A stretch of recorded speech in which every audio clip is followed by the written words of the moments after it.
daawadayaal ku soo dhawaada halkaana waa warbaahinta Barawa News Network. daawadayaasheena qiimaha badan maanta waxaa warkeeda ugu helo waxaa ka mid ah madaxweynaha jamhuuriyadda Jabuuti mudane Ismaaciil Cumar Geelle ayaa dadka reer Jabuuti u baaqay inay guryaha sii nagaadaan si looga hortago cudurka coronavirus. madaxweynaha dalka Nigeria Muhammadu Buhari isagana waxaa lagu soo waramayaa cudurka coronavirus kadib markii laga baaray in laga waayay. Ethiopia waxay bilowday inay xabsiyada ka sii deyso in ka badan 4,000 oo maxaabiis ah si looga hortago cudurka corona oo ku faafaya gudaha xabsiyada dalkaas. maxaabiista la sii daayay ayaa kuwa loo haysto dambiyo fudud iyo kuwa kale. waxay arrintan imaanaysaa xilli ay gobolka Tigreega ay ku dhawaaqeen xaalad degdeg ah oo ka mid ah in ay suuqyada goobaha ay isugu yimaadaan dadka la xiro lagu baaqay in la xiro khatarta coronavirus. intaas iyo qodobo kale ayaan daawadayaal ku soo dhawaada warkii oo faahfaahsan. daawadayaal waa maalinimo Khamiista taariikhdu ay ku beegan tahay 26 Maarch 2020. madaxweynaha jamhuuriyadda Jabuuti mudane Ismaaciil Cumar Geelle ayaa dadweynaha dalkaas Jabuuti ugu baaqay in ay dadku isxakameeyaan si looga hortago cudurka coronavirus ee dilaaga ah ee adduunka faraha badan ku haya. madaxweynaha dalka Nigeria Muhammadu Buhari ayaa waxaa lagu soo waramayaa in uu kadib markii la baaray si ay sheegayaan saraakiisha dalkaas.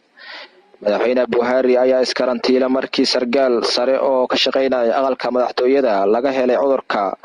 waa sida oo kale la baaray dadkii oo la kulmay sargaalkaas.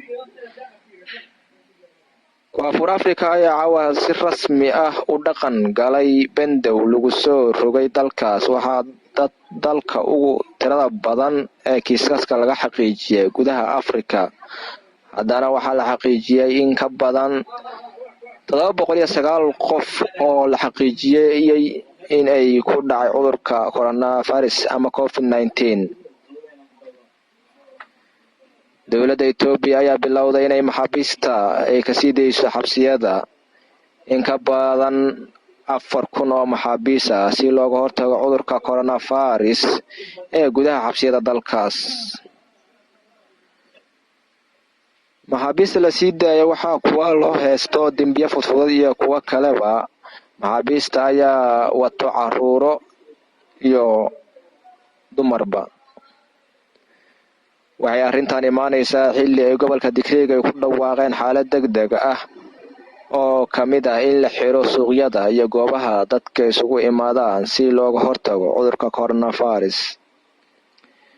Ethiopia waxaa la xaqiijiyay kiisaska inay 12 kiis ay yihiin coronavirus balse ma jirto cid oo cudurkaas ugu dhimatay gudaha wadankaas Ethiopia.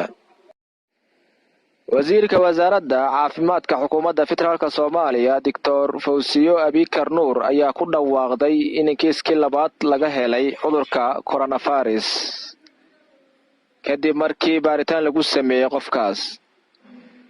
Marwa Fawziyo ayaa sheegtay in qofka laga helay cudurka uu yahay muwaadin Soomaaliyeed oo ka imaada dalka dibadiisa oo maalmahan lagu hayay xarun karantiil ah. 16 bishan ay ahayd markii dowladda Soomaaliya ay shaacisay in qofkii ugu horeeyay gudaha dalka Soomaaliya oo laga helay cudurka coronavirus ee caalamka faraha badan ku haya. wasiirka ayaa sidoo kale sheegtay in la karantiila dad looga shakisan yahay cudurka coronavirus oo ka yimid dalalka Shiinaha iyo Talyaaniga. dalka Jabuuti ayaa maanta xaqiijiyay 9 qof oo kale oo ku dhacay cudurka coronavirus sida ay warbaahinta u xaqiijiyay xogayaha wasaaradda caafimaadka dalka Jabuuti Saalax Turaab. dhawaan ayay ahayd markii ay Jabuuti ay xaqiijisay 2 keys oo ku saabsan cudurka coronavirus. haddana waxaa 2 qof lagu hayaa xarun karantiil oo ku taala gobolkaas Carto. kiiskii ugu horeeyay cudurka coronaha oo laga helo gudaha dalka Jabuuti oo ahaa askari u dhashay dalka Spain oo ka mid ah ciidamada shisheeye dalkaas jooga. daawadayaal haddana waxaan soo gaarnay gabagabadii wararka. dhinaca farsamada waxaa noo fadhiya injineer Timo iyo anigoo ah Cabdiraxmaan. sidaas iyo nabadgelyo.